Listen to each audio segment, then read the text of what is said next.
Nah, momen sekarang menurut gue itu pas. Kenapa? Karena saham terdiskon. Ya, kalau misalkan kita bisa dapat margin of safety 50%, kita kemungkinan bisa dapat beggar 100%.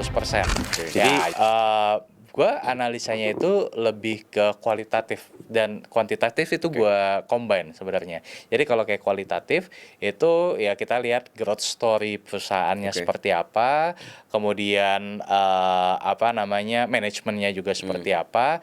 Nah itu gue combine juga dengan kuantitatifnya.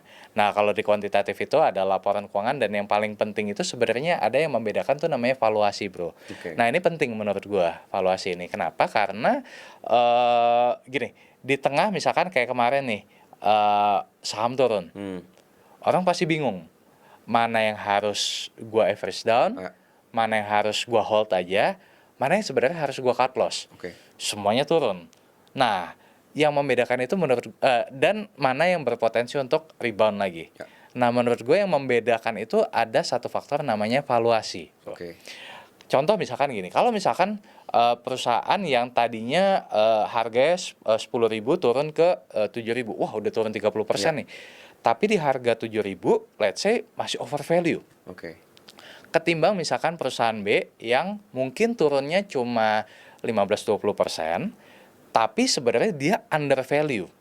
Nah, over value atau under value ini nggak bisa hanya dilihat dari harga nominal pasar. Ya, perlu kita hitung yang namanya nilai intrinsiknya.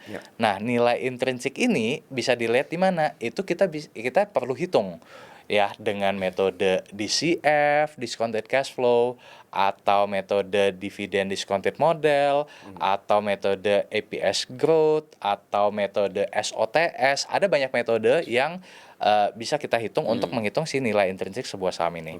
Nah, momen sekarang menurut gue itu pas. Kenapa? Karena saham terdiskon.